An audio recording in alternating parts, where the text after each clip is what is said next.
Bueno, buenos días a todos. Muchas gracias por vuestra asistencia. Enhorabuena al CIGRAM una vez más por la organización de esta jornada.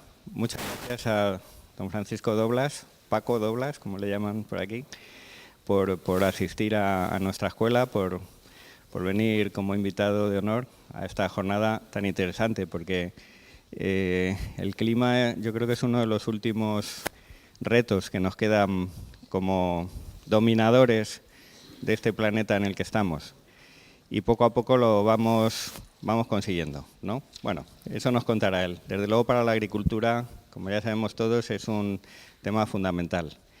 Teniendo suelo y teniendo clima, pues tendremos buenas cosechas de uva, buenas cosechas de aceituna y de todo. Nada más, bueno, yo soy el director de esta escuela, Luis Ricote, y rápidamente le paso la palabra, porque lo importante es que hable Paco, a José María Asunci, director del CIGRAM. Bueno, efectivamente, bienvenidos y gracias a todos por la asistencia. El título de la conferencia está ahí, ¿no? Yo creo que estamos en presencia de un tema súper importante para la agricultura, el tema de los servicios climáticos. Clima y agricultura son dos cosas realmente con una dependencia enorme, y todo lo que es modelización de clima, predicción de clima, es un campo importantísimo per se, pero y más todavía en relación con la agricultura. Y este es un ejemplo clarísimo también de pluridisciplinaridad, de cómo los distintos campos de ciencia realmente confluyen a veces en la agricultura, porque Paco Doblas es físico. Alguien podría pensar que como se dedica a cosas de agricultura es agrónomo, pues no, es físico. Paco pertenece al Centro de Supercomputación de Barcelona, Barcelona Supercomputing Center, que le explicará al principio un poco la magnitud de ese centro. Él dirige el Departamento de Ciencias de la Tierra. El centro tiene 3 departamentos, uno de Supercomputación, otro de Ciencias de la Vida y otro de Ciencias de la Tierra. Él es el director del Departamento de Ciencias de la Tierra y trabajan en relación a clima, pero en muchas cosas también de agricultura, y de ahí el interés de su presencia aquí. Paco estudió, hizo el doctorado aquí en la Complutense y trabajó en temas de variabilidad climática. Hizo su doctorado aquí en la Complutense, luego trabajó como postdoc en Météo France, en Toulouse, en el Instituto Nacional de Tecnología Aeroespacial en España, en Torrejón. Durante 10 años estuvo en el Centro Europeo de Previsión Meteorológica de Mediano Alcance en Reading, en Reino Unido. Dirigió la unidad de pronóstico de clima en el Instituto Català de Ciencias del Clima del 2010 al 2015 y actualmente, como digo, es el director del Departamento de Ciencias de la Tierra. Bueno, ha publicado más de 110 artículos científicos en este ámbito temático.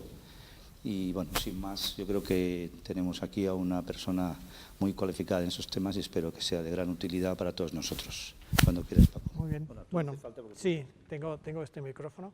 Muchas gracias, José María. Y bueno, primero dar las gracias a la escuela por organizar la charla. Y bueno, por ofrecer esta sala, que es bastante impresionante, y luego también al CIGRAM, por supuesto, por el interés en el trabajo que realizamos en Barcelona, y que intentaré resumir en esta charla. La charla tendrá bastante poco detalle con respecto al tipo de trabajo que realizamos en modelización. Es más una charla sobre la contextualización relativa al uso de la información climática para el campo de la agricultura. Como ha dicho José María, yo soy físico y cuando me interesaron otras cosas empecé a hacer matemáticas, y lo cual me alejó todavía más de la agricultura, pero con el tiempo he aprendido a valorar realmente el interés que la investigación transdisciplinar tiene en un contexto como el que vivimos en estos momentos en este país, en el que bueno, pues la financiación realmente hay que justificarla muy bien, ya sea financiación española o financiación europea. Y bueno, pues el campo, la investigación en el campo de la agricultura y su interacción con la investigación climática es un ejemplo tan bueno como otro cualquiera de las ventajas de una aproximación transdisciplinar a la investigación.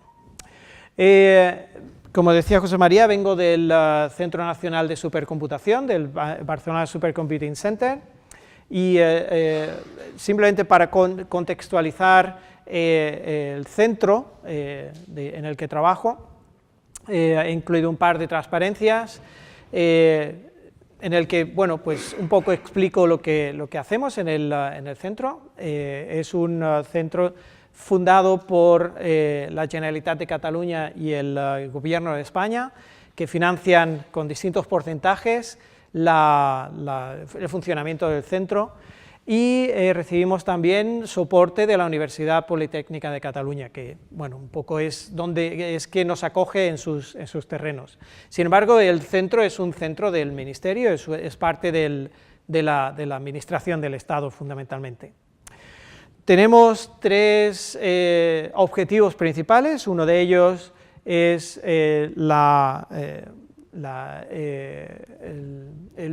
ofrecer servicios de supercomputación para la investigación pública y privada en el país, y para ello contamos con la máquina más grande de computación de altas prestaciones que existe en el país. Se llama Mare Nostrum. Ahora mismo tenemos la 4ª versión de la máquina y estamos trabajando peleando para poder conseguir la financiación, para poder instalar la 5ª versión, que esperamos que esté disponible a partir del año que viene. El centro ofrece servicios a investigadores tanto españoles como residentes en otros países europeos, y todo el tiempo de cálculo que se facilita es a través de convocatorias competitivas. O sea, de la misma manera que hay convocatorias competitivas para conseguir financiación para realizar nuestra investigación, o en los grandes telescopios hay convocatorias para conseguir horas de telescopio. En este caso, lo que se ofrecen son horas de cálculo, horas de computación, para una plataforma como es el superordenador Mare Nostrum. He pasado. Al mismo tiempo, el centro es un centro de investigación en desarrollo en distintas áreas del conocimiento: ciencias de la computación, de la vida, ingeniería y ciencias de la Tierra, y al mismo tiempo tenemos una vertiente muy importante de formación de jóvenes investigadores, ya sea a nivel máster o a nivel de doctorado. Trabajamos no solo con la Universidad Politécnica de Cataluña, que es la universidad de referencia para nosotros, sino con otras universidades en el territorio. Y, por ejemplo, tenemos doctorados en distintas universidades, tanto en Cataluña como fuera de Cataluña. En la Complutense, en particular, tenemos varios doctorandos. La transferencia de tecnología y la implicación en la diseminación del conocimiento a nivel público es otra de nuestras tareas, que va más allá del desarrollo de la provisión de servicios de computación. Y en particular somos un centro tecnológico que tiene una gran implicación en el sector privado. Aparte de hacer tareas para la administración del Estado, porque somos medio propio del Estado y por tanto ofrecemos servicios al Gobierno de España para distintas actividades que el Gobierno tiene que realizar, como por ejemplo puede ser el desarrollo y la implementación de la estrategia de análisis del lenguaje natural, que la estamos implementando para todos los distintos sectores a nivel de todo el Estado. Realizamos también muchas actividades de colaboración con el sector privado. Y para nosotros es una medida de éxito el poder demostrar que una financiación pública, ya sea a través de fondos aquí en España como fondos de la Comisión Europea, pueden derivar en una generación de nuevos puestos de trabajo, tanto en el sector público como en el privado, y además no solo patentes, sino también nuevas spin-offs y nuevos implementaciones o nuevas soluciones para distintas compañías. Con lo cual, quiero decir que el Centro Nacional de Supercomputación, el BSC, se conoce sobre todo por la gran instalación que alojamos y que gestionamos, pero al mismo tiempo somos un centro de investigación que tiene 4 departamentos de investigación y que es la tercera institución en España en captación de fondos europeos. En particular, en el programa Horizonte 2020, el BSC es la tercera institución en en cantidad de fondos captados para la investigación del programa, solo detrás del CSIC y de Tecnalia, que es un centro tecnológico del gobierno vasco. Todo esto teniendo en cuenta que el BSC tiene aproximadamente 600 personas. Si lo ponemos en el contexto de la investigación en España, vemos que es un centro bastante anómalo, que está muy orientado a el posicionamiento del país, tanto en temas relacionados con la computación y la supercomputación, tanto a nivel del Estado como a nivel europeo. Hay 4 departamentos de investigación, como dije antes. Hay un departamento de ciencias de la computación, que es el mayor departamento dentro del centro, aproximadamente unas 200 personas, y luego hay otros 3 departamentos mucho más aplicados, uno de ingeniería, orientado sobre todo al diseño de soluciones para el sector privado, para compañías como Repsol, Iberdrola, y en el que se realizan desarrollos desde el punto de vista de la investigación, no es una consultora, para la implementación y optimización de, por ejemplo, plantas de energía eólica.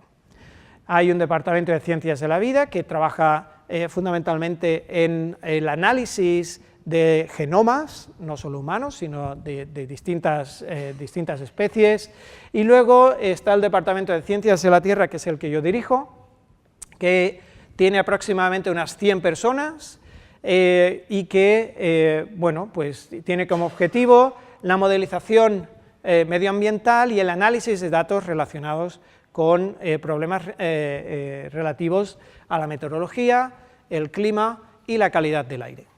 Todo a escala global, no solo a escala mediterránea o española o de Cataluña.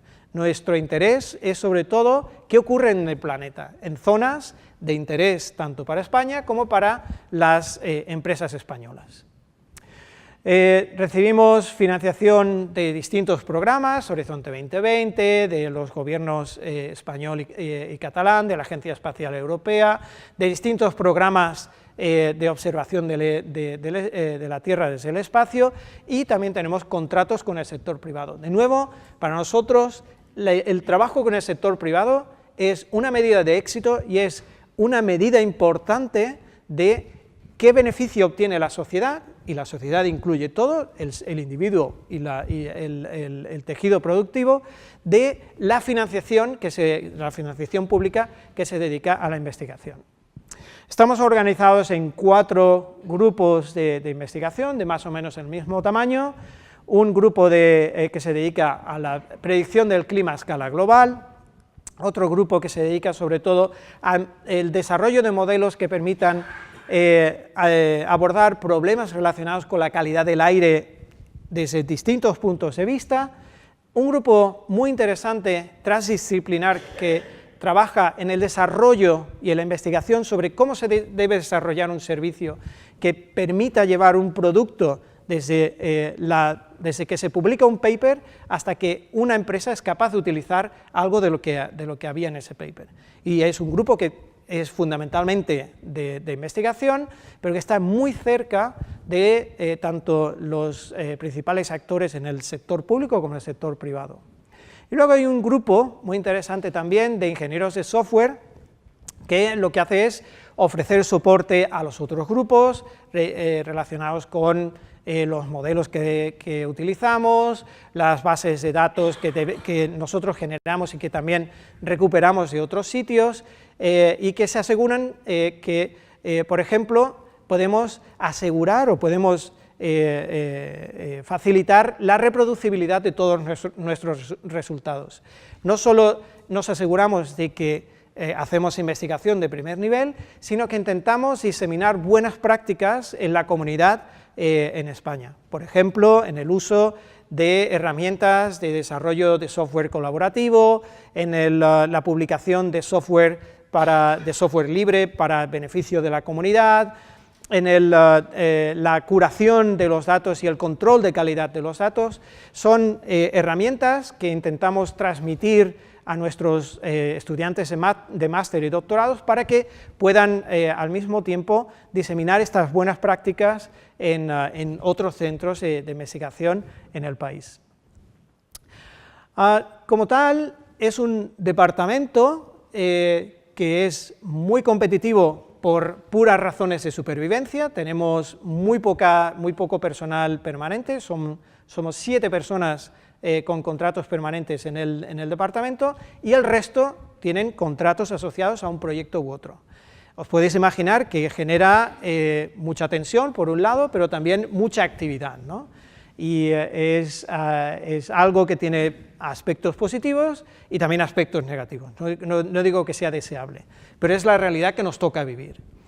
De nuevo, eso hace que la gente tenga dos objetivos principales. El primero es publicar, el segundo es que su trabajo sea visible no solo en su comunidad, sino fuera de la comunidad. Y esto me lleva de nuevo a esta estructura en 4 grupos, en el que tenemos grupos de investigación básica, un grupo de servicios y un grupo que se dedica a que los otros grupos sean lo más eficaces posibles.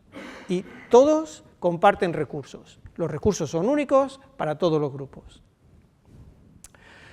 Como decía antes, el departamento está muy orientado no solo a la publicación de investigación lo más puntera posible, sino también al desarrollo de servicios, a demostrar para qué sirve la financiación pública de la investigación. Por una parte hacemos investigación muy básica, como por ejemplo cuáles son los procesos que llevan a la disminución del hielo ártico en verano, que no tiene ningún interés directo para ningún sector en España desde el punto de vista económico, pero también hacemos investigación con una orientación muy aplicada, como puede ser, por ejemplo, cuál es el beneficio que pueden obtener empresas españolas que desarrollan energías renovables con respecto a un mejor uso de la información climática disponible en el sector, en el dominio público.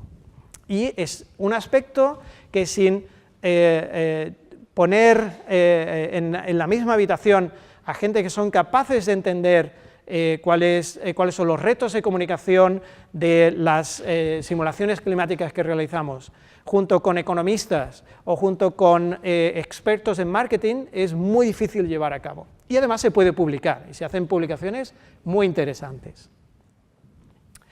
Como decía antes, y antes de enfocarme en aspectos más específicos del mundo del clima, trabajamos en temas muy relacionados con la calidad del aire, sobre todo con la calidad del aire a corto plazo, cuál va a ser la concentración de partículas en distintas ciudades en España o en el mundo en una escala temporal de 1 a 2 días.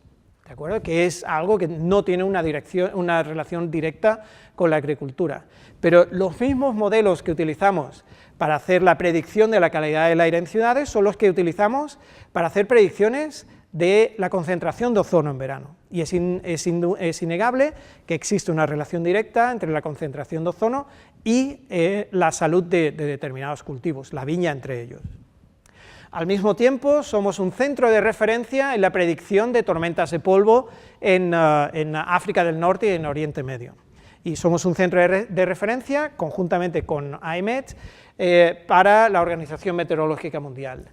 El beneficio que se obtiene de hacer estas predicciones que realizamos cada día y que ofrecemos en abierto para todo el mundo es que nos permite interactuar con aquellos sectores que están directamente relacionados o que están directamente afectados por este tipo de partículas, este tipo de aerosoles.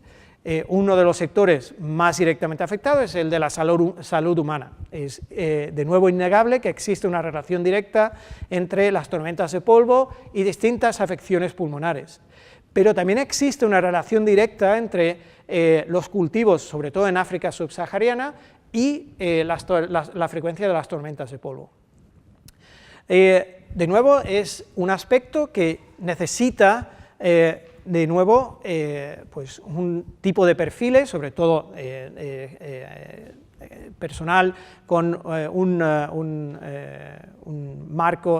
con una formación importante en física y matemáticas para poder desarrollar este tipo de modelos, pero sobre todo necesita una infraestructura que sepa y que nos permita gestionar no solo las simulaciones que necesitamos realizar, que utilizan gran parte de la máquina que está disponible ahora mismo en Barcelona, sino también el flujo de datos que se generan en este tipo de simulaciones. También relacionado con lo que decía antes, es un ejemplo del tipo de simulaciones que realizamos, en este caso focalizados sobre la península ibérica, de predicciones de calidad del aire con varios días de antelación. En este caso es un ejemplo de óxido nitroso en invierno, y podéis ver, pues bueno, lo que se ve típicamente, que Barcelona y Madrid son grandes fuentes de emisión de óxido nitroso, pero resulta muy interesante ver mapas de este tipo de ozono y el transporte del ozono desde las ciudades, desde otras fuentes de generación del ozono en el espacio. Todas estas gráficas están disponibles, como decía antes, de manera abierta en esta dirección que tenéis aquí, y de nuevo son de dominio público. Yendo ya más directamente al mundo de la aplicación de la información climática, y de una manera generalizada, de una manera generalista, este es el tipo de esquema con el que nos encontramos los modelizadores del clima. Existe, por ejemplo, en el caso de las energías renovables, todo un armazón que tiene que ponerse en marcha para la adopción de un cambio en la toma de decisiones de cómo se gestionan, por ejemplo, un parque de energías renovables, por ejemplo, eólica, en el que intervienen, por ejemplo, toda una batería de actores en el sector de la ciencia y la tecnología, pero al mismo tiempo actores que juegan un papel en el desarrollo del mercado. Y la parte que nosotros jugamos, por ejemplo, está aquí, está en la modelización y el desarrollo de las predicciones en tiempo real de qué es lo que va a ocurrir en las próximas semanas o meses, por ejemplo, para ese parque eólico. Pero existen interacciones entre todos estos diferentes actores, tanto en el sector del mercado como en el sector científico-tecnológico, que juegan un papel a la hora de decidir si lo que se utiliza al final, lo que se va a utilizar en lo que se conoce como DST, Decision Support Tool, va a adoptar. Y el camino desde aquí hasta aquí es enorme, es un camino tremendamente grande, que requiere una máquina como Mare Nostrum en ese sector de aquí, y un montón de gente más que interactúa con la gente que utiliza esa máquina para realizar experimentos con los modelos que nosotros estamos desarrollando, que es también muy variada. Son estos equipos transdisciplinares que requieren distintas formaciones y experiencias muy diferentes para poder llegar hasta aquí. Este tipo de aproximación requiere lo que se conoce como codiseño y codesarrollo. Requiere que exista comunicación entre las distintas capas, tanto la científico-tecnológica y la de mercado, para poder tener éxito y poder llegar a un producto que tenga alguna aplicación en el mundo real. ¿Cómo se consigue esto? Pues fundamentalmente con un montón de trabajo y consiguiendo que en centros de investigación como el BSC existan desde desarrolladores de software que miran cuál ha sido el bit que ha salido ahora mismo por el cable que está en esta máquina de aquí, hasta psicólogos que son capaces de interactuar con los usuarios y poder determinar cuál es su percepción de las gráficas o los productos que nosotros estamos desarrollando a partir de nuestras simulaciones. Y esto que, por ejemplo, en este caso lo he tomado de uno de nuestras experiencias en el mundo de las energías renovables, no es diferente para ningún otro sector en el que nosotros tengamos un interés, una intención de que nuestra investigación en, por ejemplo, la predicción del clima, tenga una aplicación en el mundo real. En nuestro caso, trabajando en problemas relacionados con el clima global, nos interesan distintas escalas temporales. ¿Qué ocurrirá con el clima, por ejemplo, a final de siglo? ¿Cuál va a ser el impacto del cambio climático de origen antropogénico a final de siglo en términos de aumento de nivel del mar o en términos de olas de calor a final de siglo? Que es algo que podemos encontrar de manera bastante recurrente tanto en los medios como en revistas especializadas, y estoy seguro que en el mundo de la agricultura es algo que lleva bastantes años penetrando en vuestro sector. Sin embargo, hay una escala temporal bastante más cercana que nosotros hemos pensado que presenta un interés mucho mayor para los sectores con los que nosotros estamos en contacto, que es la escala temporal de varias semanas en el futuro hasta 30 años en el futuro. ¿Qué ocurrirá el próximo mes? ¿Qué ocurrirá la próxima estación? ¿Qué ocurrirá el próximo año? ¿O qué ocurrirá en los próximos 10 años?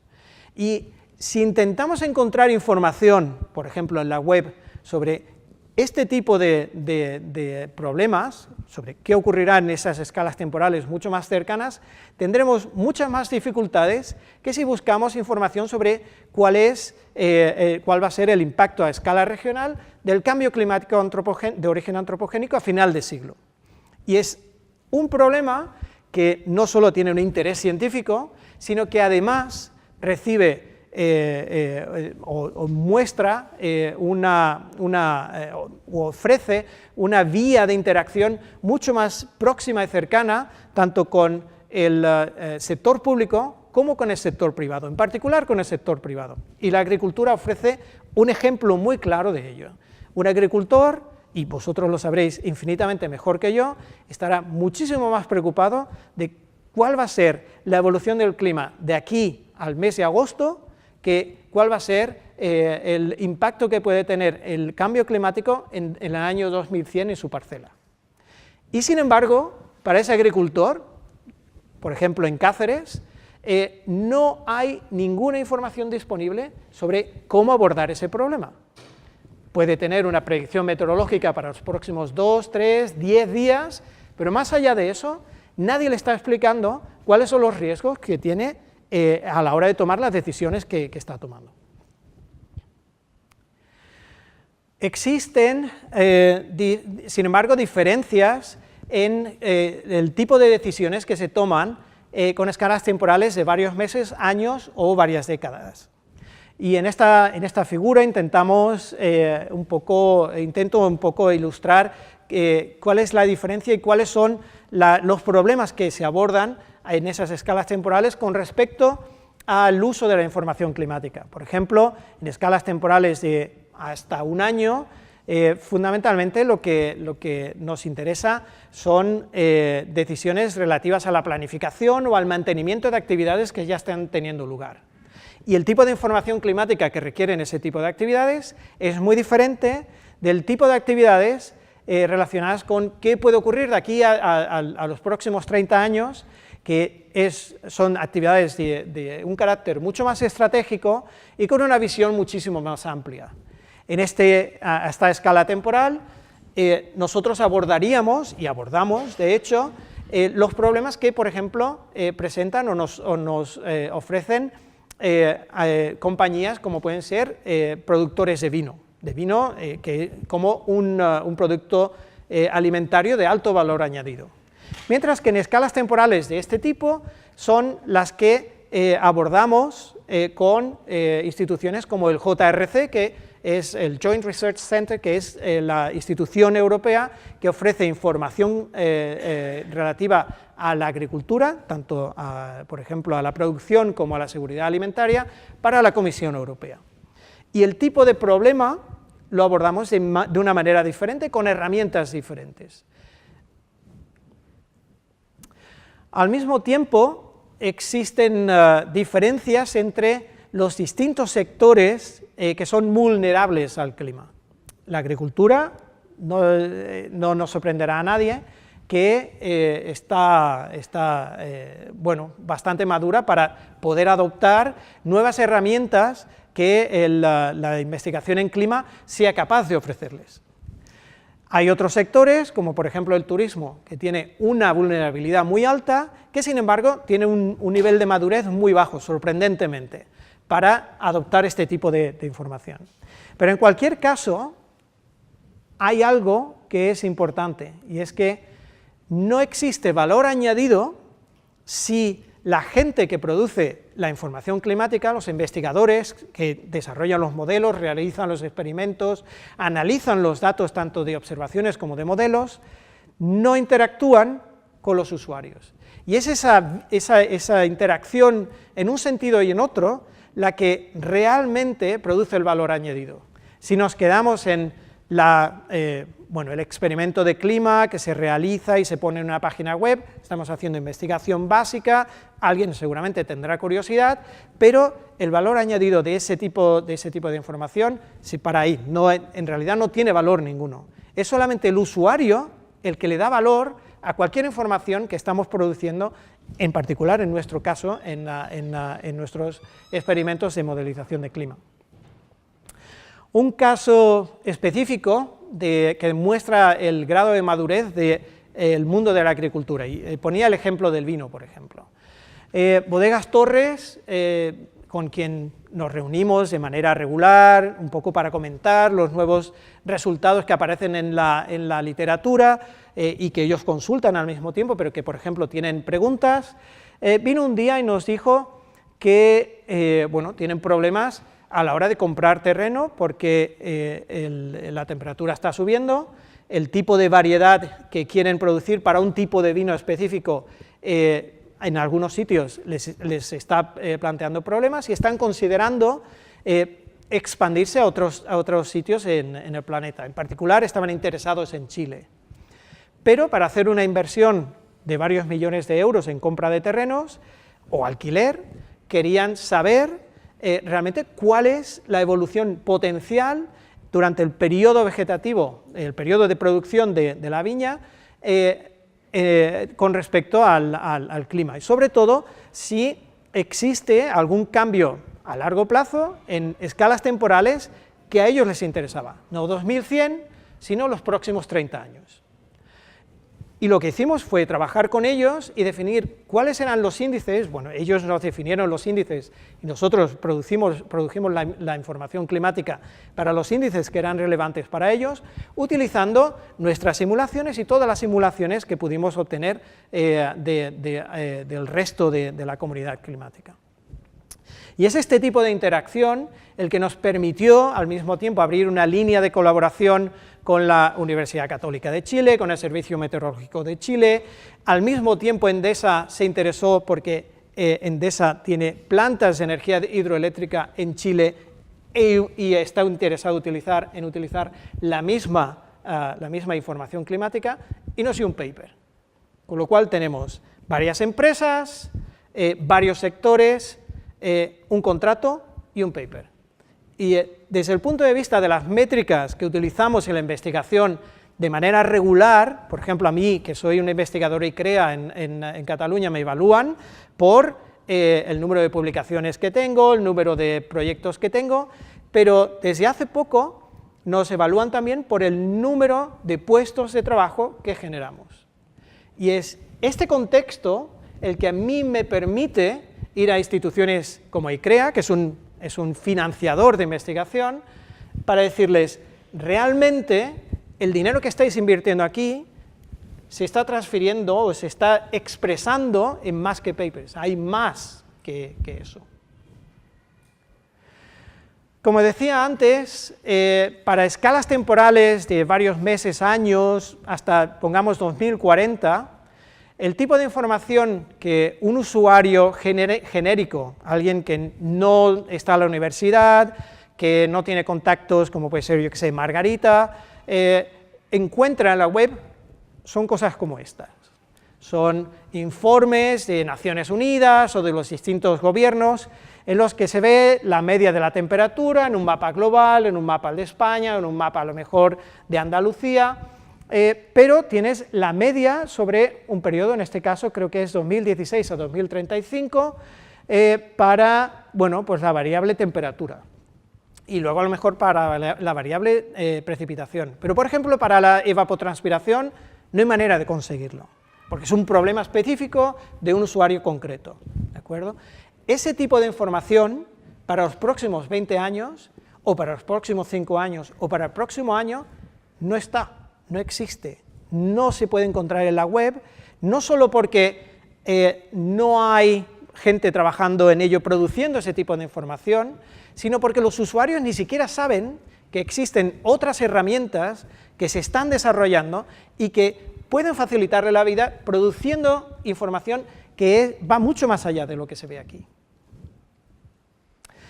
¿Qué nos permite esperar que podemos producir algo de información con respecto a, yo qué sé, lo que puede ser una climatología básica para los próximos meses o años? Bueno, pues en particular lo que nos permite decir algo sobre el futuro cercano es la predecibilidad del sistema climático. El sistema climático es predecible gracias a que existe persistencia o existe propagación de señales en la atmósfera, en el océano, en el hielo marino, en la superficie continental, en la evolución de la vegetación, por ejemplo.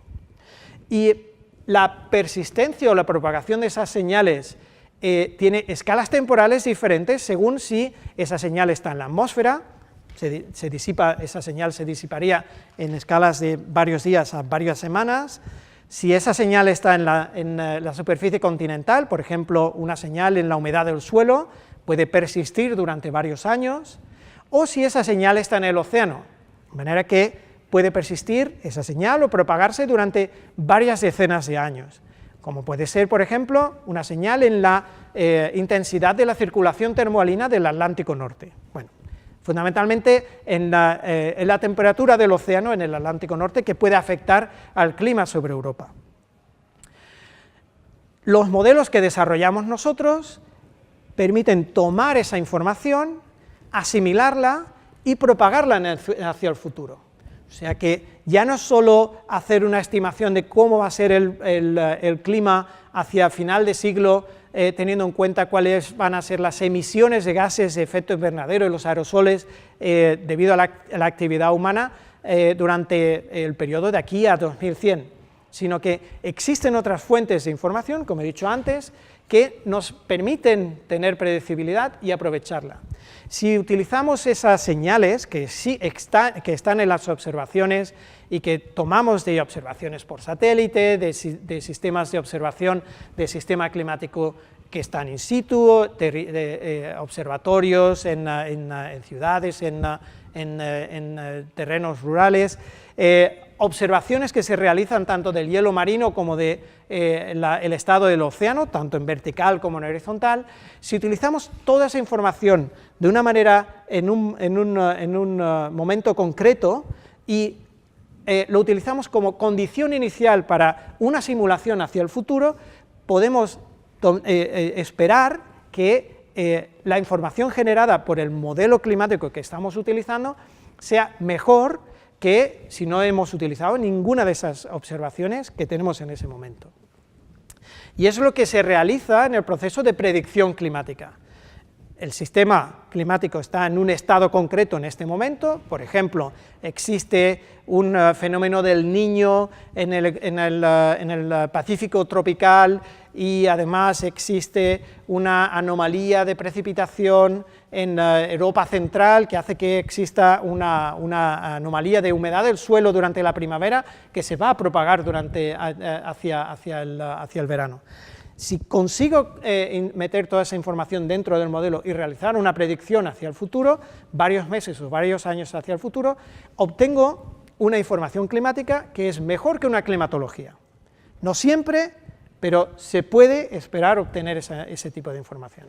En realidad no solo hacemos una simulación, hacemos muchas simulaciones. Esto es un ejemplo, por ejemplo, si intento hacer una predicción comenzando el 1 de noviembre de 2018 hacia el futuro, varios meses o varios años hacia el futuro, ¿de acuerdo? Hago varias simulaciones comenzando en el mismo instante, pero con perturbaciones en las condiciones iniciales, y esto es porque el sistema climático es un sistema altamente no lineal. Todos los sistemas no lineales son sensibles a las condiciones iniciales, y como sé que las condiciones iniciales, mi observación del sistema climático es siempre imperfecta porque no puedo medir en todas partes, introduzco perturbaciones y hago distintas simulaciones que me permiten estimar cuál es la incertidumbre de la información climática que voy a generar, con lo cual voy a dar no solo una predicción, sino un rango de predicciones, o incluso voy a poder hacer una predicción probabilista, cuál es la probabilidad de que ocurra una temperatura entre 25 y 26, ¿de acuerdo? Al mismo tiempo hacemos este tipo de simulaciones no solo para el futuro, sino que lo hacemos con el mismo sistema para el pasado, y lo hacemos para el pasado porque eso nos permite estimar cuál es la calidad de nuestro sistema de predicción. Los economistas lo hacen continuamente, hacen una predicción para el futuro, pero al mismo tiempo calibran su sistema para el pasado, y eso les permite hacer pues, una estimación de cuál es la fiabilidad de la predicción que están haciendo para el futuro. En el sistema climático ocurre igual, una predicción climática no tiene ningún valor si no le asociamos una medida de la calidad de esa predicción. Y todas estas predicciones, todas estas simulaciones las realizamos en nuestro caso con un modelo de circulación, un modelo climático global que incluye pues, un modelo del hielo marino, un modelo de la atmósfera, de la superficie continental y del océano, todo ello inicializado con las mejores observaciones posibles que podemos obtener. Con lo cual, necesitamos modelización, necesitamos realizar una herramienta que nos permita determinar cuál va a ser la evolución potencial de todo el sistema climático, porque todo el sistema climático está interactuando de manera continua, pero al mismo tiempo necesito datos, necesito observaciones que permitan al modelo saber a partir de qué punto tiene que comenzar, ¿de acuerdo? Y utilizamos este tipo de modelos, pues por ejemplo, para hacer predicciones decadales. En el BSC hacemos predicciones para los próximos 10 años, de temperatura, precipitación, nivel del mar, temperatura del mar, hielo marino, todos los parámetros del sistema climático terrestre. Y lo hacemos con este modelo, teniendo en cuenta que en los próximos 10 años las concentraciones de gases de efecto invernadero van a cambiar de acuerdo a más o menos la persistencia de las emisiones que están teniendo lugar en este momento, fundamentalmente porque la reacción del sistema económico a los esfuerzos de mitigación de las emisiones de gases de efecto invernadero son muy lentos, con lo cual podemos estimar de una manera bastante fiable cuáles van a ser las concentraciones de gases de efecto invernadero en escalas temporales tan cortas. Pero al mismo tiempo tenemos acceso a las mejores observaciones posibles para poder realizar una predicción de cuál va a ser, por ejemplo, la evolución del Océano Atlántico Norte en los próximos 10 años. Y es información, de nuevo, que está en el dominio público. Cada año hacemos una predicción de cuál va a ser la evolución en los próximos 10 años del sistema climático. Al mismo tiempo, como decía antes, tenemos que hacer una evaluación de la calidad de estas predicciones, que hacemos de una manera muy genérica, utilizando estándares de la comunidad, y que, de nuevo, solo van a tener valor si soy capaz de trasladar no solo la predicción, sino la medida de calidad asociada al usuario. Y eso no se hace diciéndole al usuario lo que es bueno para él o para ella, sino preguntando al usuario qué es lo que quiere e investigando cómo poder adaptar la información que sale del modelo climático para que sea utilizable en su problema concreto. He puesto este ejemplo de predicción climática, por ejemplo, a escala estacional, o sea, para los próximos 3 meses, como, bueno, pues, ilustración del tipo de información estándar que se facilita en una página web que facilita o que ofrece predicciones climáticas estacionales a escala global. Es el tipo de predicción que nosotros realizamos, y en este caso es para la velocidad del viento a escala global, y que tiene un significado muy concreto y muy útil para la comunidad climática. Pero fuera de la comunidad climática, ese tipo de información es de valor muy limitado, porque no está orientado a un problema concreto. Otro ejemplo de predicción que realizamos son predicciones probabilistas, en este caso es para la velocidad del viento en Norteamérica, bueno, en forma probabilista, o sea, aquí tenemos la velocidad del viento en vertical y la función de densidad probabilidad. Cada color corresponde a la probabilidad de que la velocidad del viento en esa zona esté por encima de lo normal, en gris en la categoría normal, o en rojo, al revés, en rojo para la categoría por encima de lo normal, en gris para la categoría normal, y por debajo de la categoría normal en azul. Y tenemos tres gráficas aquí que me van a permitir introducir otro concepto que es intrínseco de la predicción climática. La primera figura corresponde a las predicciones que yo puedo realizar para el invierno, por ejemplo, diciembre, enero y febrero, comenzando en octubre.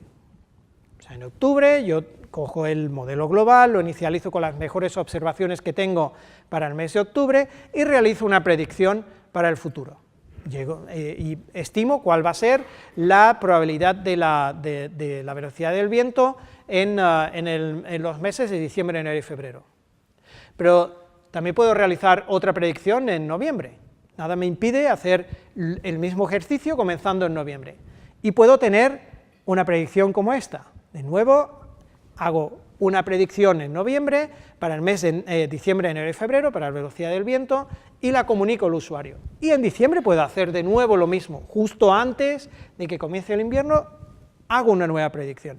Es exactamente lo mismo que tenemos en la predicción meteorológica cuando nos dan el parte del tiempo. El parte del tiempo que nos dan el miércoles es para miércoles, jueves, viernes, y nos dicen algo del fin de semana.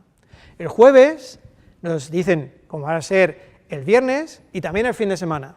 Y puede que la predicción haya cambiado. Y el viernes nos dan la predicción del fin de semana, que de nuevo puede haber cambiado. Y cada una de esas predicciones que se van solapando responden a una necesidad diferente. El miércoles, si voy a alquilar un apartamento o no en la Costa Brava. El jueves, si no lo he alquilado, si realmente voy a correr el riesgo de pagar un poco más, porque ya ha pasado un día y seguramente ha subido el precio. Y el viernes, pues para decidir qué voy a hacer, porque en la Costa Brava no voy a poder ir porque todos los apartamentos están cogidos. O sea, cada predicción corresponde a una decisión diferente. Y tenemos una dimensión adicional aquí, que es no solo qué ocurre en el futuro, sino con cuánta antelación me dan la información para el futuro. ¿De acuerdo? Y es muy distinto tener una predicción para este invierno, para este verano, comenzando hoy, a si hago la predicción para este verano comenzando en junio. No lo voy a poder utilizar para los mismos cultivos, ni para las mismas decisiones a la hora de gestionar mi parcela.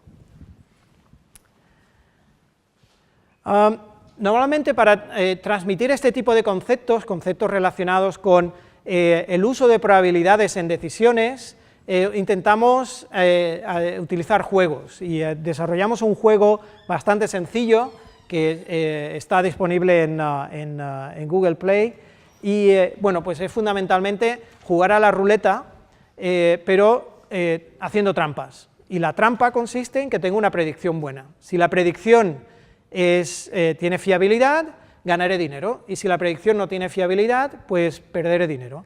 Y es un juego en el que hay usuarios que deciden jugar con predicciones aleatorias y otros con predicciones reales, para distintas zonas, y pueden evaluar realmente cuál es la cantidad de dinero que pueden ganar o perder en su proceso de decisión en función de una predicción para el futuro en 3 categorías. Y en particular, este tipo de ejercicios funcionan muy bien, son realmente eficaces a la hora de interactuar. Es útil también tener unos cuantos ingenieros de software alrededor que nos permiten hacer estas cosas.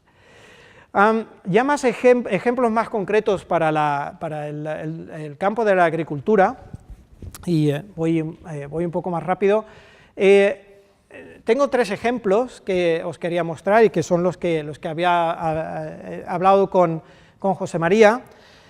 Utilizamos este tipo de predicciones, en concreto este ejemplo es para predicción de incendios a escala estacional, ¿de acuerdo? Con varios meses de antelación, cuál va a ser el riesgo de tener una estación con riesgo de incendio alto o bajo, para toda la estación, no un día en particular, ni el número de incendios que se van a producir, sino cuál es el riesgo para una estación en particular. Y es el resultado de un paper que se publicó en Nature Communications el año pasado, en el que utilizamos un índice de sequía, en particular utilizamos el Standardized Precipitation Index, para obtener estimaciones del área quemada en el futuro. Y para ello lo que utilizamos son, antes, imaginemos que voy a hacer una predicción el 1 de mayo para el área quemada en todo el verano, por ejemplo, del hemisferio norte. Y eso lo quiero hacer utilizando todas las observaciones que tenga para el pasado, que es algo sensato, todos los usuarios lo hacen, y predicciones estacionales para el futuro, porque no tengo observaciones para el verano que viene, pero sí tengo predicciones. Y lo que pudimos demostrar es que utilizando las predicciones estacionales, predicciones climáticas estacionales, para el futuro, se pueden estimar el riesgo de la predicción de área quemada a escala global en bastantes zonas del planeta, con valores de la correlación superiores a 0,6. Y puede que una correlación de 0,6 no sea muy convincente, o a lo mejor incluso no sea útil, pero hay que tener en cuenta que la gente que tiene que tomar este tipo de decisiones, lo que tiene es una climatología. O sea, el valor de una predicción siempre hay que medirlo con respecto a un benchmark, a una referencia. Y la referencia que utiliza el usuario es fundamental a la hora de determinar cuál es el valor y la utilidad de la predicción que estamos realizando. Probablemente muchos usuarios utilizan el sentido común, normalmente en agricultura se utiliza mucho, que es probablemente una fuente de información muy útil, la experiencia, pero existen otras fuentes de información, como pueden ser las predicciones estacionales, que nos permiten aportar algo más de información. Lo que tiene valor es la comparación de este tipo de predicciones con lo que está utilizando el usuario en función de su experiencia. Y es el ejercicio que intentamos realizar con todos los actores, tanto públicos como privados, que están interesados en la utilización de la información climática. Otro ejemplo, de nuevo también para predicción estacional, la realizamos en colaboración con el JRC en ISPRA, y el JRC estaba interesado en saber cuál es no solo la capacidad predictiva para el rendimiento de maíz en toda Europa, utilizando predicciones estacionales para el futuro, o sea, predicciones, digamos, en abril para toda la primavera y todo el verano, sino también poder interactuar con la Comisión para que la Comisión apoye determinados desarrollos de los modelos climáticos que le favorezcan a ellos. Y una de las preguntas que ellos se hacían es, ¿merece la pena que intentemos influir en la Comisión para que fomenten la investigación en la estimación, una estimación fiable de la humedad del suelo a escala continental y que se usen los modelos, pues eso tiene sentido si van a obtener algún tipo de beneficio. Y el beneficio que obtienen es una mejor predicción estacional, que es lo que conseguimos ilustrar con ellos. Y esto lo pudimos ver para, bueno, son medidas de la calidad de estas predicciones. Hicimos experimentos de predicción estacional y estimaciones del rendimiento de maíz a partir de esas predicciones estacionales, en experimentos en los que utilizamos la mejor información posible de la humedad del suelo para inicializar las predicciones, y un experimento gemelo en el que no utilizamos ninguna información de la humedad del suelo para inicializar el modelo, simplemente para ver si realmente importa a la hora de tomar hacer un sistema de predicción estacional para el rendimiento de cultivo, tener mejores condiciones iniciales de la humedad del suelo. Y realmente importa, y a partir de ahí el JRC está trabajando con la Agencia Espacial Europea y con la Comisión para definir una serie de métricas que permitan generar o abrir una serie de contratos para que este tipo de problemas se aborde. Sobre todo porque la alternativa que tiene el JRC es usar una climatología. Y una climatología ya sabemos que da peores resultados que una buena predicción climática. Con respecto a la vid, trabajamos en varios proyectos europeos y en particular hay un proyecto que se llama Visca, que coordina una empresa en Barcelona, en la que se está intentando construir un prototipo en el que haya un portal de información no solo climática sino meteorológica, en el que el usuario tenga acceso a la predicción meteorológica, a una buena climatología de su terreno, a una buena predicción del clima con a escalas temporales de varios meses, y a una buena estimación de cuál es el impacto del cambio climático en esa parcela en escalas temporales de unos 30 años. Todo en la misma plataforma. Y el reto no es tanto, en este caso, no es tanto obtener la información climática, sino encontrar una forma de hacer que esa información se pueda facilitar de una manera lo más coherente posible. En particular en este proyecto estamos trabajando dentro del marco de Visca con 3 compañías, Mastro Bernardino en Italia, Codorníu en España y Symington en Portugal, para poder generar o crear este prototipo que reciba inputs de cuantos más actores mejor.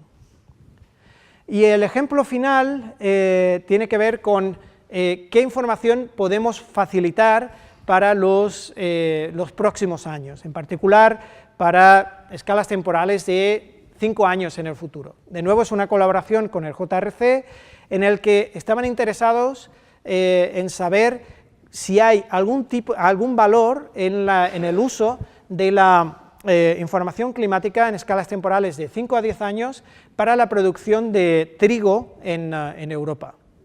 Y en primer lugar lo que hicimos fue de nuevo definir una serie de índices, y hay un índice que ellos consiguieron relacionar, un índice de sequía que ellos consiguieron relacionar con la producción de trigo en Europa a nivel continental, y que además ese índice se mejora en las predicciones decadales, son predicciones que se realizan con varios años, con un objetivo de varios años en el futuro, en determinadas zonas de Europa, en particular en Europa Central y sobre todo en Ucrania, que es uno de los grandes productores de trigo en el continente.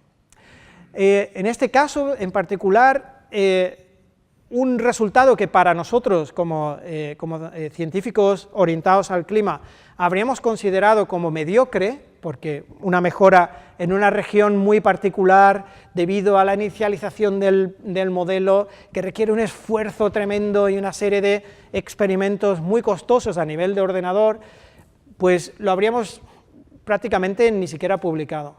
Pero desde el punto de vista del usuario, en el que no tiene ninguna alternativa a lo que nosotros le podamos facilitar en esta región concreta, en el que sí tiene un interés concreto porque es un gran productor de trigo, sí que contextualiza un resultado que nosotros ni siquiera hubiésemos publicado y que ahora ya estamos enviando a una revista.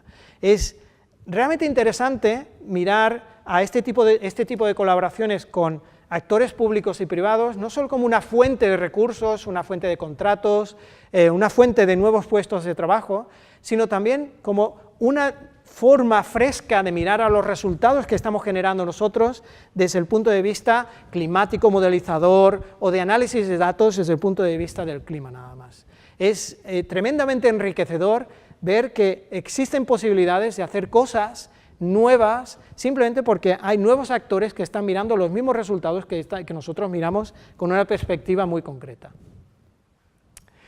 Y bueno, ya me paso al resumen, en el que no os quiero aburrir de nuevo con la misma idea, en la que he estado incidiendo bastante, es esta idea transdisciplinar, que considero realmente el futuro, o prácticamente la única forma de llevar a cabo investigación en centros como el nuestro, muy orientados a la tecnología, pero también con una gran presión para publicar en revistas de alto impacto.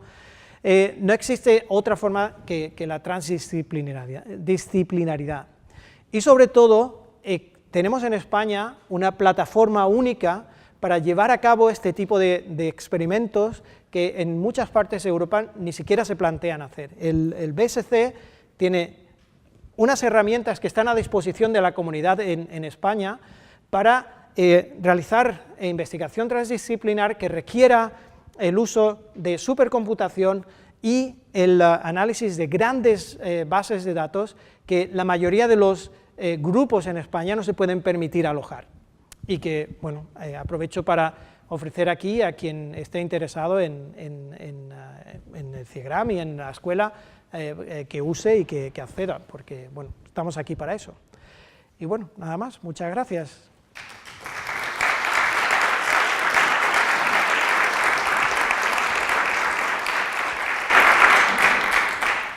Bueno, yo creo que el amplio espectro de posibilidades, tanto a nivel general como con algunos casos prácticos, ha quedado claro. Seguro que a todos se nos han ocurrido posibles ideas de productos concretos. Creo que la idea esta de la interacción investigación-usuario es importantísima y es muy pertinente, ¿no? A veces los investigadores estamos ahí como una especie de torre de marfil y creo que esto nos enseña la importancia de esa interacción.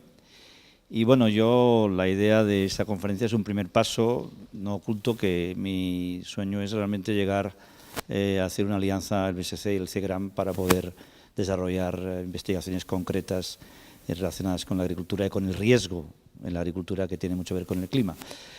Podemos tener, yo creo, unos 15 minutos de preguntas, si hay cualquier aclaración o pregunta, comentario, en fin. No desaprovechemos el tener aquí, luego nosotros nos reuniremos en el CIEGRAM ya en petit comité con Paco para presentar posibles proyectos de colaboración, pero ahora que estamos aquí en este espacio más abierto, aprovechemos. Fernando. Gracias, he aprendido muchísimo. Esta mañana he estado en el Observatorio del Agua, en el Banco de Santander, y nos han hecho una serie de presentaciones muy interesantes sobre la predicción, la predictibilidad del cambio climático y su impacto sobre la agricultura. La conclusión que yo he sacado es que no es predecible. Que no es predecible si se utilizan medias para esa predicción. Sin embargo, y como ejemplo nos enseñaban el modelo americano, el modelo australiano, el modelo inglés y el modelo francés. Y eran 50-50, unos predecían una cosa y otros todo lo contrario. Sin embargo, cuando se utiliza el peor escenario posible, la coincidencia de las predicciones de todos los modelos es total. Entonces, yo no sé, en este ámbito, quería preguntar si vosotros, dentro de vuestros modelos, lo que utilizáis para la predicción con cierta fiabilidad es el peor escenario posible, lo cual en agricultura tiene un impacto particularmente importante. En nuestro caso no, nosotros usamos el escenario que el usuario define. Si el escenario que tiene relevancia para el usuario es el peor posible, lo utilizamos. Si el escenario, nunca usamos la media, o sea, intentamos no tener la media en cuenta, porque en el fondo la incertidumbre es tan grande y probablemente la distribución de densidad, la densidad de probabilidad puede que no sea gaussiana, muy probablemente no es gaussiana, con lo cual hacer una media no es de mucha ayuda. Pero sobre todo lo que nos interesa, y esta mañana tomando café con José María, con Inés, hablábamos de ello, lo que nos interesa no es solo la predicción, sino su incertidumbre. O sea, nos interesa mucho saber, bueno, pues estimar de una manera fiable cuál es el rango de posibilidades, porque, y enfatizo la palabra fiable, porque todos podemos dar un rango de una horquilla, que es lo que se utiliza ahora con las encuestas, en las encuestas para las elecciones, y normalmente hablamos de cuál es el grado de acierto de cada una de estas encuestas, pero rara vez hablamos de la fiabilidad de esa horquilla, y se puede estimar si esa horquilla es fiable o no. Y ese tipo de problema es el que es más relevante para el usuario. La media no es relevante para el usuario, es saber si el rango de incertidumbre que estamos dando cubre, es una estimación fiable del error de la predicción, y en segundo lugar, trabajar sobre la parte de la función de densidad de probabilidad que es relevante para el usuario. Para algunos usuarios puede ser el decil superior, porque es el que, bueno, pues son a lo mejor usuarios que tienen una función de transferencia a su variable de impacto que es sensible a valores muy altos de la variable climática. Pero nosotros a priori no sabemos eso. Eso es lo que realmente da valor al hecho de trabajar con el usuario, porque puedes hacer cosas que tú solo ni siquiera puedes pensar, porque es que ni siquiera se te va a ocurrir. Y el trabajar con el peor escenario posible es una forma de mirar a esas predicciones, unas predicciones que a priori no tienen valor, de repente tienen un valor porque coinciden en algo particular, ¿no? Más preguntas.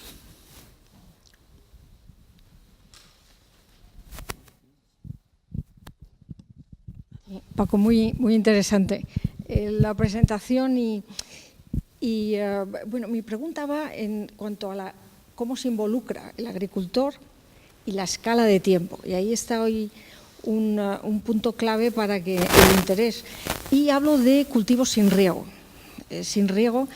y cultivos de cereal o de tal, que yo sé que en viticultura van muy por delante en la utilización de los servicios, pero hay más capital involucrado.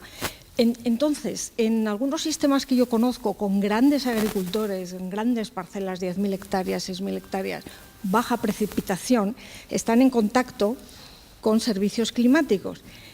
Muchos años no pueden dar información y lo asumen, no pasa nada. Y otros dicen, bueno, hay una probabilidad de tal. Entonces, en zonas con poca precipitación, suelos muy arenosos, están intentando financiar los agricultores, en parte, variedades que se ajusten a condiciones más malas, que se puedan sembrar el grano a 5 centímetros para responder solamente con precipitaciones por encima de un umbral. Es decir, que el user engagement es clave y con la escala. Bueno, mi pregunta va, ¿cómo ves tú la predicción estacional o subestacional? ¿Qué dificultades hay en España? Porque la predicción estacional, a priori, yo le veo poca aplicación en España, muy poca. La predicción subestacional me parece que tiene un potencial enorme. Me parece que y hay un camino por recorrer brutal, pero brutal. No he mostrado nada de predicción subestacional porque los ejemplos que tengo son de energía, no son de agricultura. Son para viento y son para temperatura, nada más, son para consumo eléctrico o para producción en plantas de energía eólica. Son los ejemplos que tenía y pensé que no serían relevantes. La capacidad predictiva en la semana 3 y 4, por ejemplo, es relativamente baja, pero de nuevo, vuelvo a lo que decía anteriormente. Relativamente baja significa que tienes correlaciones de, yo qué sé, 0.2, 0.3. Hablo en términos de correlación para que la gente lo entienda. Realmente medimos la calidad de la predicción probabilista, que se mide de otra manera, pero en el fondo son correlaciones bajas. Pero la alternativa es una climatología, que es correlación cero. Con lo cual, la cuestión está en saber cuál es el umbral de correlación que el usuario necesita, como mínimo, para poder adoptar esa fuente de información en su proceso de decisión.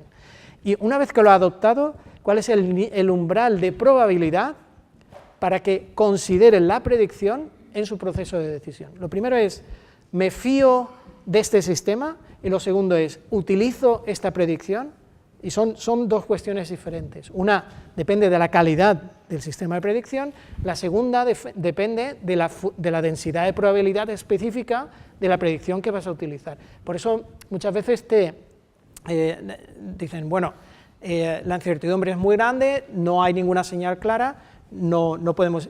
En el fondo es eso, o sea, si necesitas una probabilidad de 0,2, 0,3, 0,8 para poder tomar una decisión, de nuevo, es algo que va a llevar tiempo, llegar a una probabilidad de 0,8, pero una vez que lleguemos a una probabilidad de 0,8 para un evento específico, no sé, por ejemplo, la probabilidad de que una semana la temperatura esté 5 grados por encima de la normal, por ejemplo, ¿no? Que en determinadas épocas del año puede ser muy dañino, ¿no? Eso con 2 semanas de antelación, supongamos que nos interesa ese tipo de problema. Imaginemos que se puede predecir ese evento con una probabilidad de 0,8.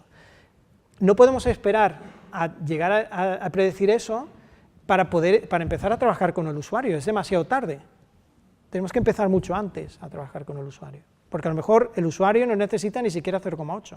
Con una probabilidad de 0,6 ya puede hacer algo.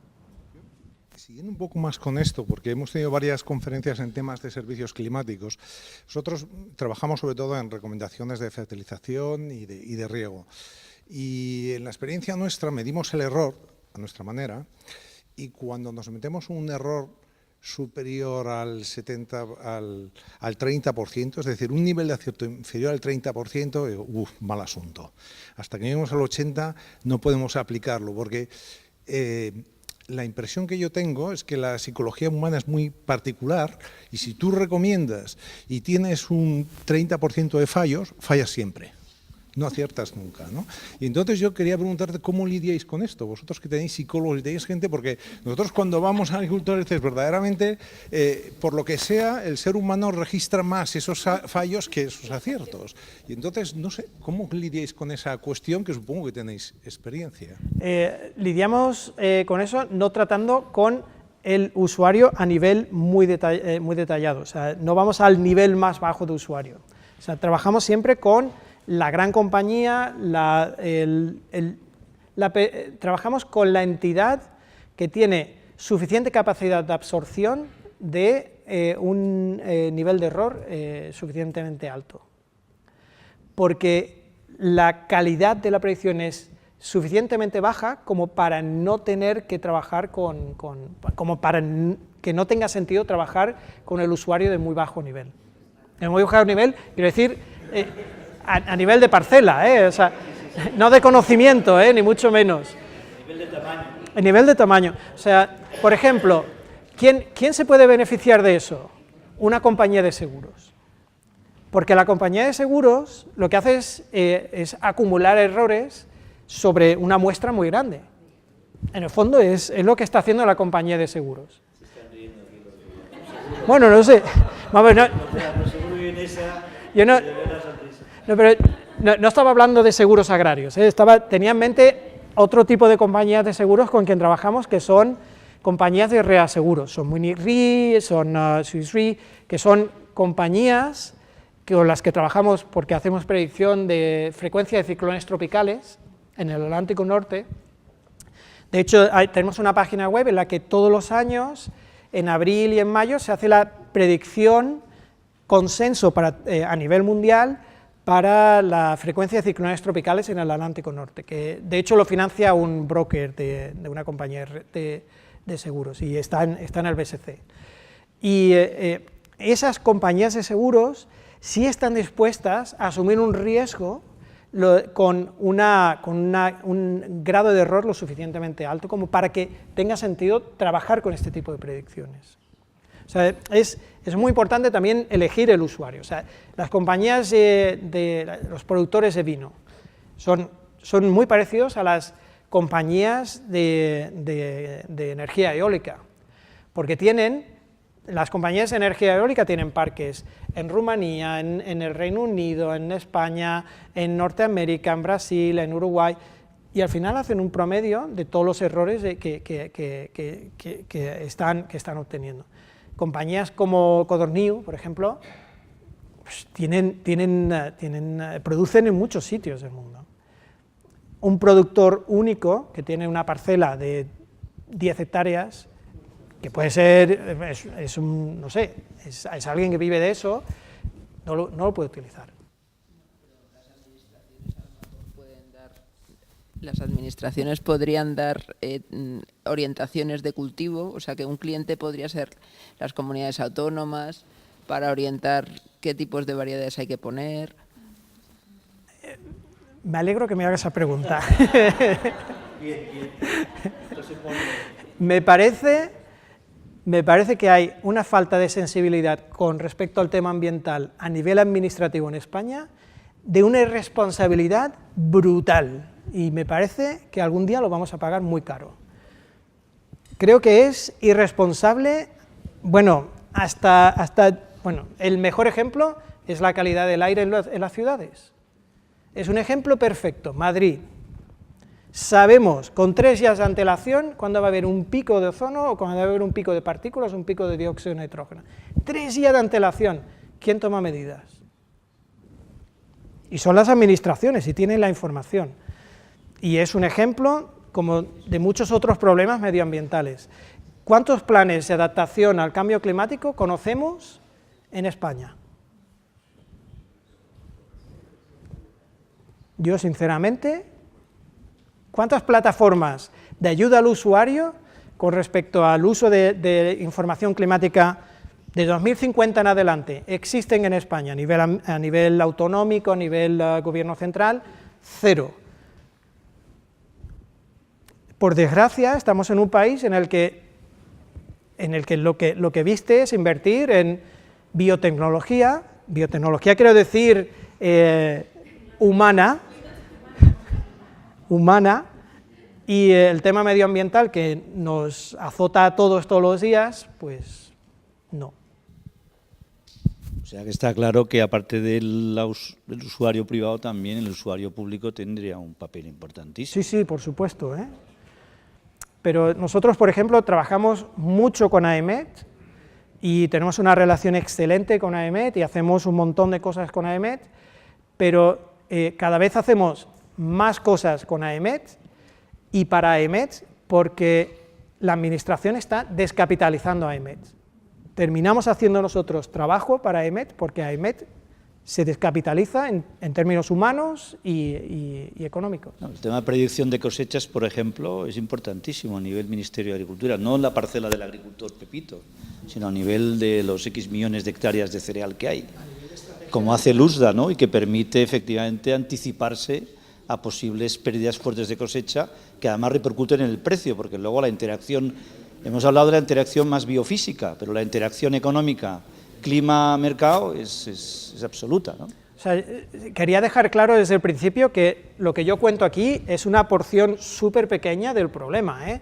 El hecho de que usemos un ordenador muy grande solo quiere decir que tenemos un problema, tenemos una factura eléctrica tremenda, pero más allá de eso, nuestro papel es muy pequeño dentro de todo el esquema, ¿no?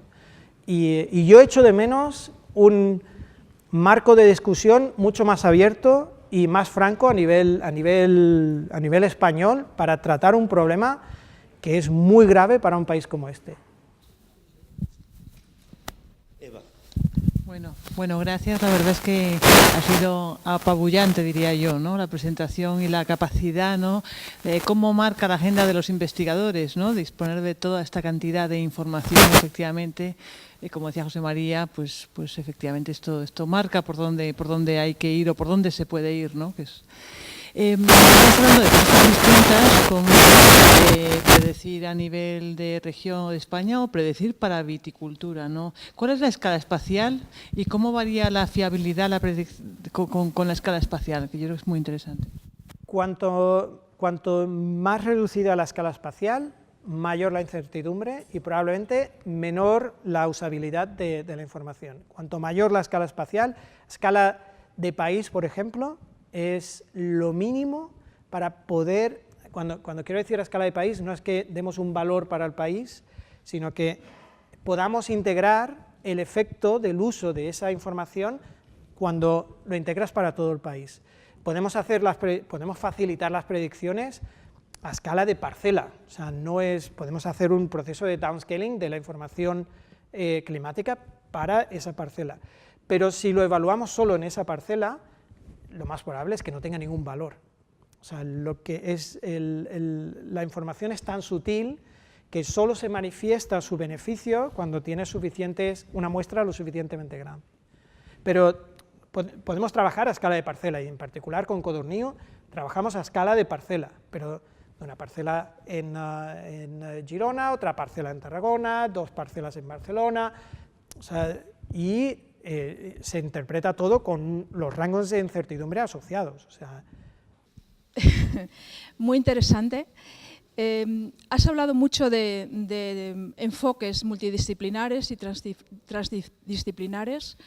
Nosotros trabajamos con modelos económicos, utilizando también ese tipo de enfoques, es decir, utilizamos resultados de modelos climáticos, utilizamos resultados de modelos biofísicos y bueno, me gustaría saber, entiendo que no en el departamento en el que trabajas, porque entiendo que estáis más involucrados en temas de clima, pero me gustaría saber si en el centro hay algún departamento que trabaje también con modelos económicos o estáis más enfocados en cuestiones más técnicas. No hay un grupo trabajando en problemas económicos.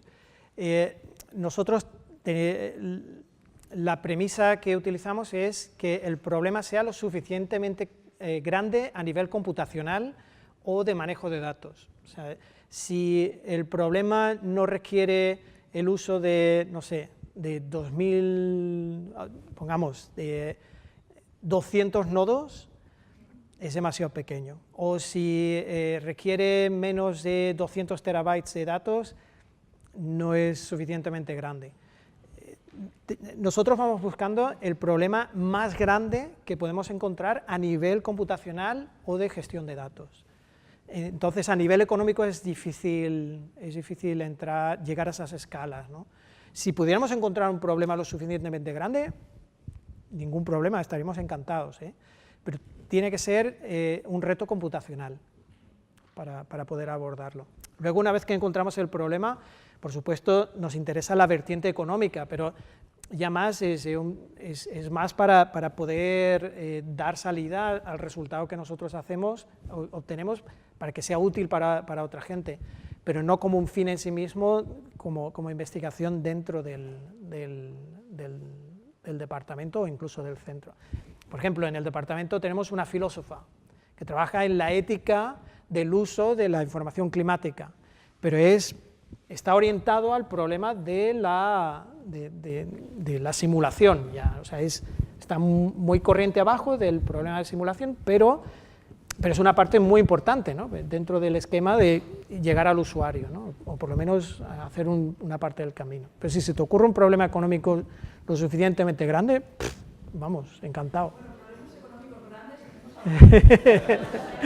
Grandes en datos. Grandes en datos.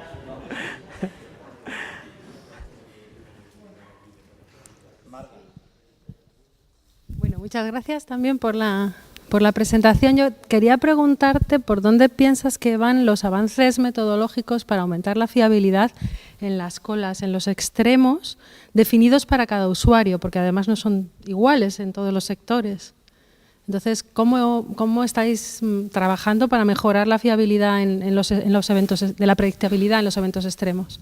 Estamos trabajando en dos vías. Una es en la mejora de los modelos y una de ellas es el incremento de resolución. Por ejemplo, estamos en un proyecto europeo en el que pues participamos llevando los modelos globales de simulación del clima a la mayor resolución posible que podemos meter dentro de la máquina, ¿no? Y tenemos una configuración del modelo global a 10 kilómetros que utilizamos para hacer simulaciones de clima, ¿no? Por supuesto no nos hace los más populares dentro del centro porque tenemos que parar la máquina a veces, pero bueno, es algo que para eso está ese tipo de herramienta, ¿no?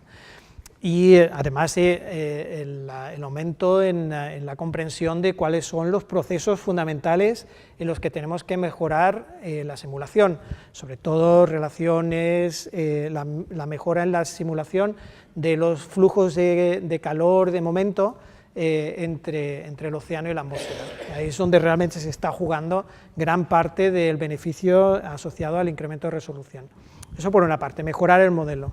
Por otra parte, el aumento del tamaño del conjunto. O sea, hasta ahora los conjuntos, las simulaciones que decía yo antes que se realizan no solo una vez, sino un número de veces pues alto, relativamente alto. Típicamente en simulaciones de proyecciones de cambio climático, pues el conjunto era de como máximo 10 miembros, o sea, 10 simulaciones para el futuro. En simulaciones de predicción estacional, pues son entre 40 y 50 miembros. Lo que estamos intentando es ir a simulaciones en las que haya un mínimo de 100 miembros para poder muestrear lo suficientemente bien las colas, que es donde está la información que muchos usuarios esperan. Pero claro, se multiplica por 100 el coste de una simulación que harías que es lo que se hacía hace 20 años, ¿no? Una única simulación que ya era un reto suficientemente grande. Pero bueno. 100 con el mismo modelo, con condiciones iniciales perturbadas. Por supuesto, a 10 kilómetros no podemos hacerlo, ni nosotros ni nadie, pero es una de las vías que desde el punto de vista del usuario puede darnos frutos lo más rápido posible. Para el usuario será un reto, ¿eh? Vamos a transferir un problema también al usuario, porque el usuario no va a trabajar con una única simulación, sino con las 100. La última pregunta, se la paso a Natalia, que es nuestra matemática. Soy la loca, quiere decir que soy la loca del barrio. Bueno, pues muchísimas gracias, sobre todo por esta presentación y todo el trabajo y el equipo que ha llevado. Y vamos, estoy segura de que aquí van a surgir no una, sino 1000 cosas, luego ordenarlas. Y te agradezco sobre todo muchísimo que hayas recalcado lo de la media, porque estoy harta de decirlo y todo el mundo siempre me mira con cara de búho, pero que alguien más lo diga desde fuera, pues yo se lo agradezco un montón. Y por curiosidad, o sea, porque tenemos aquí un estudiante de Puerto Rico, no, de Costa Rica, que está haciendo cosas. Vosotros, por ejemplo, manejáis entre departamentos una cuestión. Tú tienes esta cosa de clima, tal vez para cultivos, lo engancháis con otro departamento, por ejemplo, plagas y enfermedades, porque he visto ahí otra cosa que tenéis sobre LIFE, ¿no?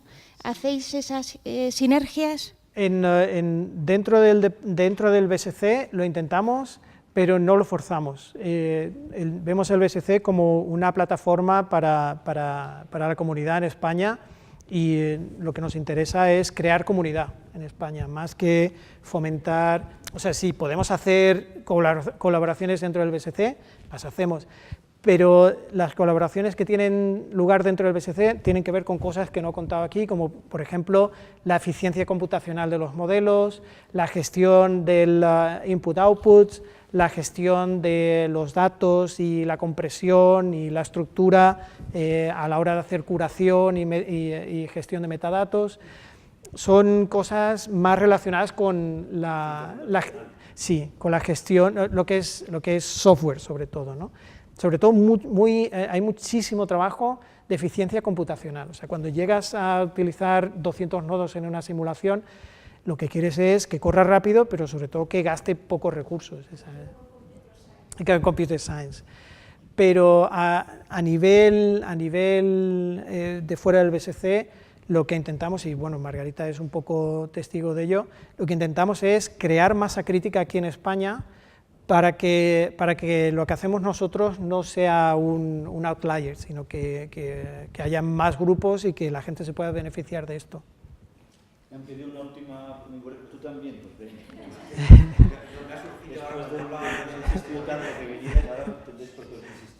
Cuando se hablaba ahora de la media, me he quedado con un dato o una observación que has hecho muy interesante, referente a que mirando sí, somos los de los seguros, o sea, de cosechas. Entonces, cuando has hablado de que mirando hacia futuro, pensando en lo que puede ocurrir, trabajar con la climatología, que en definitiva es la media de lo que ha ocurrido en el pasado, es mucho menos acertado que trabajar con predicciones. Aunque también se comentaba ahora que las predicciones son a medio y largo plazo son poco acertadas. Entonces, nosotros en los seguros hacemos lo mismo, en otro ámbito, pero viene muy relacionado. Y es, en función del comportamiento de las pérdidas pasadas, ponemos una tarifa, que esa tarifa pretende recoger las pérdidas futuras. Pero claro, el primer paso dice, pues en función de lo que ha ocurrido en el pasado, estimo que eso es lo que va a ocurrir en el futuro. Segundo paso. Eso es, vale, ahí quiero llegar. Entonces, segundo paso, como lo que viene del pasado observo que tiene una tendencia, la proyecto al futuro. Y tercer paso, ¿cómo se va a comportar el futuro en un escenario actual de cambio climático que acentúa, digamos, los fenómenos extremos? Entonces, ¿cómo deberíamos trabajar eso? Esta es la pregunta del millón, ¿eh? Bueno, hay varias cosas en esta pregunta, o sea, es súper interesante, o sea, estoy de acuerdo. Para mí, la climatología no es una media, la climatología es la muestra de todas tus observaciones en un periodo que sea representativo del clima actual. O sea, no es una media, no es un valor, es la distribución climatológica. Eso es lo que es la climatología para nosotros en nuestro contexto. Con lo cual, si tú quieres hacer una estimación de cuál va a ser, por ejemplo, tu riesgo a partir de hoy hasta el final de la estación hasta la cosecha, yo lo que haría es hacer escenarios con todas las trayectorias posibles que has observado en el pasado. Por ejemplo, ¿qué es lo que hacen los hidrólogos? Los hidrólogos hacen eso. En vuestro caso a lo mejor no es relevante. Los hidrólogos se pueden permitir hacer eso porque las tendencias en precipitación no son tan obvias como en temperatura, ¿vale? Segunda opción, tú puedes mirar las predicciones estacionales, por ejemplo, lo que decía Inés, como una fuente de información para el futuro, pero también las puedes mirar como una muestra del clima actual. Porque si tú tienes a lo mejor 50 predicciones estacionales que has hecho, o 50 que has hecho empezando, o sea, 50 predicciones estacionales para este verano, que has hecho ahora, ¿no? Que has obtenido del Met Office o de nosotros o de quien sea. Y 50 del año pasado y 50 de los últimos 5 años, ¿vale? Ya son 250 simulaciones que corresponden al clima de ahora. No son de 1980, no son de 1990, son de los últimos 5 años. Son consistentes con las concentraciones de gases de efecto invernadero que tenemos ahora. Si tú utilizas esas 250 simulaciones, tienes una muestra del clima actual que no tienes con las observaciones. Puedes utilizar las predicciones no como una fuente de información para el futuro, sino como una mejor estimación del clima, la única posible del clima actual, que es diferente a todas las cosas, bueno, es cuestión de darle distinto valor. Bueno, por un lado están las observaciones, que esas las tenemos cuantificadas en dinero, por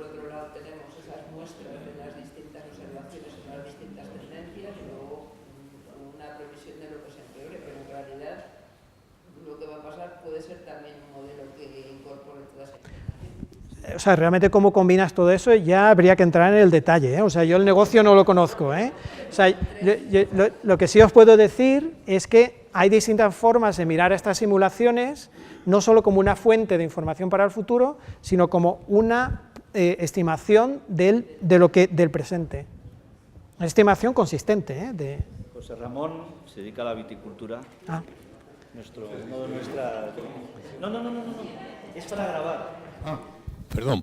No, que yo quería, vamos a hacer un comentario. Es decir, a mí me ha parecido tremendamente interesante la capacidad de gestionar información y he entendido muy bien el problema y el tema de las necesidades de la escala.